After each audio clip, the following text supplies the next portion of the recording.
Yo, what's going on, everybody? It's your boy Colson, and this is part of the Trap Podcast, essentially. Just a little mini episode. Just wanted to start off before we got into things about, where this episode came from and, how it kind of all got together. This is an older episode that I recorded actually for a school project, but I thought I'd throw it on here because especially over the next couple months I'm not going to be doing as many episodes, but I will have a solo one after this, and then hopefully me and TC will do one down the line or with whoever I end up doing it with. But I'm going to keep this podcast going, and I hope you guys enjoy what you've been brought so far content wise. So yeah, make sure you go check out that video when it drops, the solo podcast episode, and I hope you guys enjoy this one. What's up, everybody? Today, this is the World Cup discussion with me, Colson, and yes, this is AIDAN. Hi.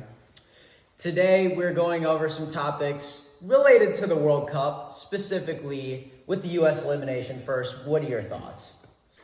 Honestly, this is about all you can expect from a young team. Honestly, really the big World Cup for us is 2026.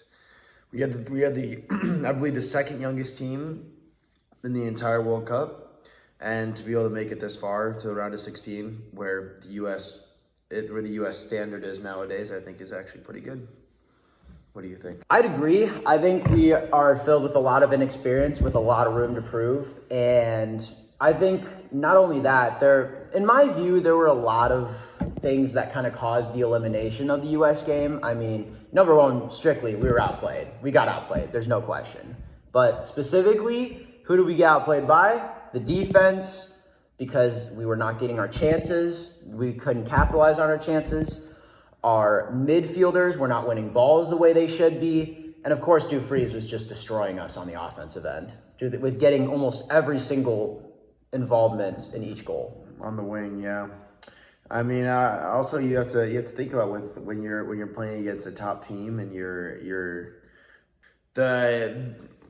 just ability wise, you're the team that's the underdog. You have to. There's such little margin of error. So like the U.S., as you remember, Pulisic got a 1v1 with the goalkeeper first 7 minutes in the game. If we score that, I mean, they literally put their hand out on a silver platter, got to bite the hand off. And Literally. we didn't do that, and that would have set the tone and made it a lot easier.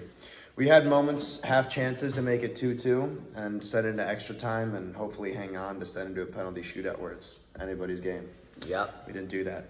Well, I think it was a combination of giving up a lot of goals that we shouldn't have, and on top of that, again, not capitalizing on our chances. We had so many abilities to play it in through the middle. I know they were, especially because the Netherlands was extremely pressing the wings, and our guys could not get the balls into the box and in the middle like they should be. And it, unfortunately, I think, was one of the big catalysts for this U.S. loss today.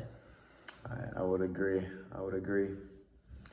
How would you? I think also, actually, one thing that I forgot to mention, I don't know if you'd agree with this, but maybe the installation of Ferreira early in the game. Yeah, I would say the other thing is with the U.S.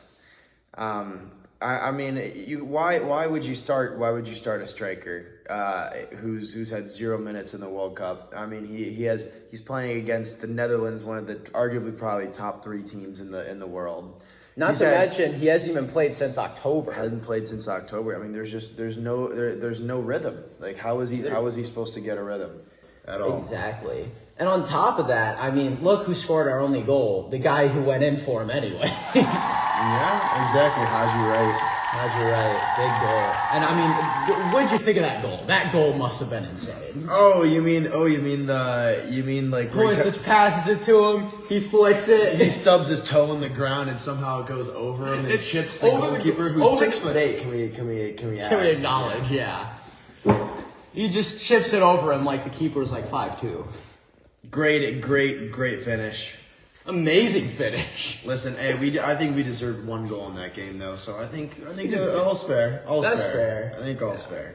Yeah. However, hey, a goal's a goal. We did not deserve to get shut out. Yeah, that's what I'm saying. Yeah. I think like we played hard enough to where I think we looked competitive, but we weren't there in terms of a lot of other areas. And I think if we had played more harder and we tried to figure out really how to beat the Netherlands press, we could have been seeing some up and ups. I mean, actually, I thought we did well to be able to get. I mean, that's the thing is we had enough. We had enough to be able to win the game. Honestly, it's just if you look at two out of the 3 goals, it was caused just people not fought. Actually, all three. All 3 were caused by men not marking their guys. Not marking their guys, Especially on our defensive end. I mean, we've seen Dest. He had a wide open man in the middle. The first goal obviously caused by McKinney when he left that man sitting at the top of the box. And then, of course, the final one where literally none of the right side field was covered. I don't see it too often. I see in the World Cup. I see a $50 million move to the Prem in the next, and then once this contract runs out. Oh, 100%. Dumfries, especially due to this, Dumfries could get a big extension. Oh, he's getting the money. He's getting the money. He's no getting doubt. it He earned it though. He's earned it so far. He's definitely earned it. He's been a stud. But unfortunately, that's going to be it, guys. Let me know your thoughts on it, and I appreciate you guys for taking the time to come to listen to the podcast. Anything you want to say? Just that I mean, when it's all said and done, I think we're both pretty happy, and as U.S. fans, I think we're all pretty happy with how the U.S. played. We can be proud of the boys, and I think we're all excited for the next World Cup in 4 years. You heard him say it. I'm very happy that we made it this far as a U.S. fan. So, well, I mean, what else can I say? Agreed. I'm just saying, 2026, be prepared. We're gonna go on a run. Agreed. All right, that's me, guys. Thank you so much, and have a great night.